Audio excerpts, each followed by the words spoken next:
Galing lang kami sa work. Tapos, biglang nagkaiyaang mag-ice cream. Kasi, ba naman, biglang uminit. As in, parang ano na ngayon?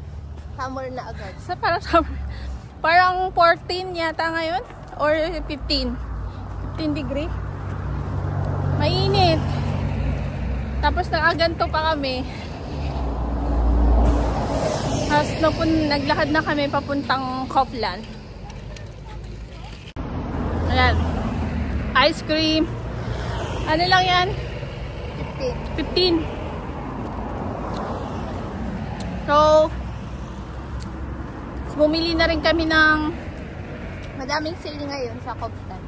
Mga lulutuin. Tapos bumili na rin kami ng mga ilan-ilan kasi ang daming sale sa Kaufland. Kaya bumili na rin. Dahil pa summer na, parang hindi na mag-i-spring.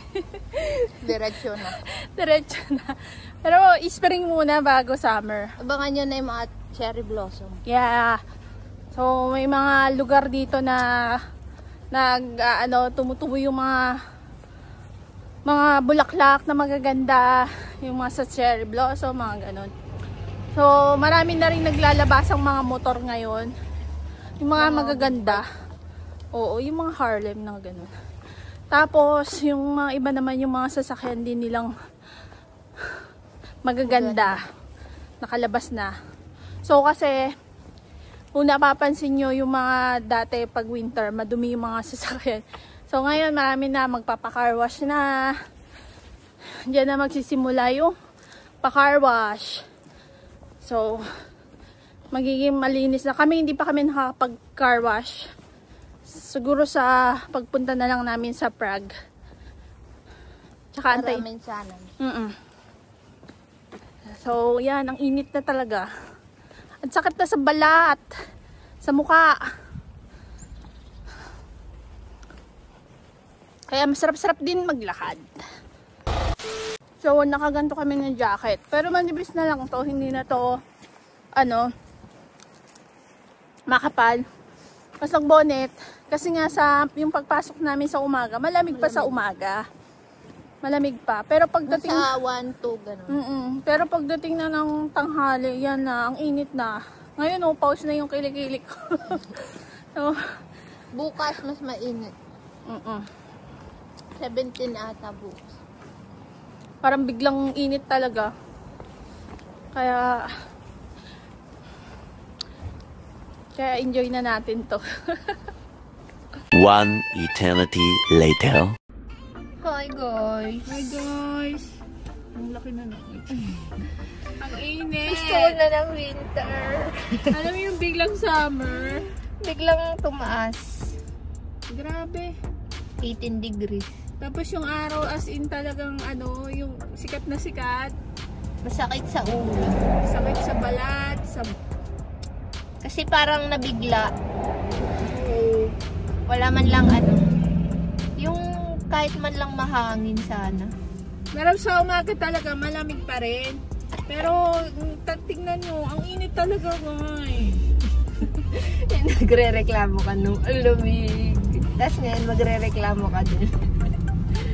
Kasi ang init nyo. Siguro dahil kasi nga nabigla na yung katawan natin yung katawan namin na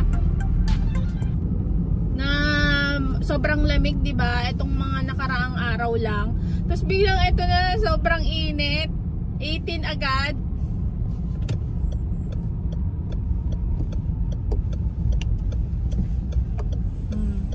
Pero yung mga lokal tuwag. Masakit sa ulo. Masakit man sa ulo. Pero yung mga, yung mga lokal, tuwang-tuwa sa ganyan. Kasi gusto yan nila yan, nagbibilad na naman yan sila sa araw. Parang hindi nga mag-i-spring. Diretso sa Diretso na. Pero next week, bababa naman. Hindi mo na maintindihan yung ngayon? Panahon.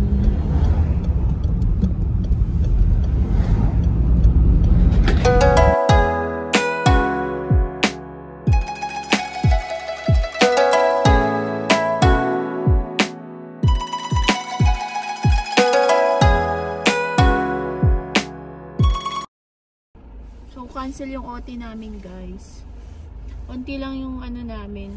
Receive. Tingnan nyo yung alaga. Yung receive nila. Konti lang.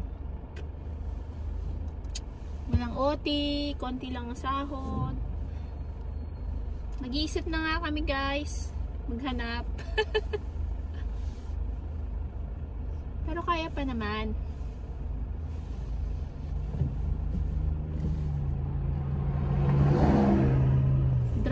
Daming sasakyan ngayon. Dami talaga.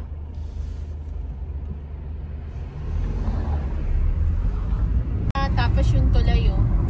Kunti na lang. Kunti na lang. Last year, ito yung sarado, yung kabila. Ayan. Ito naman yung kabila. Siguro, basta malapit na rin yan matapos. Daming inaayos dito, eh.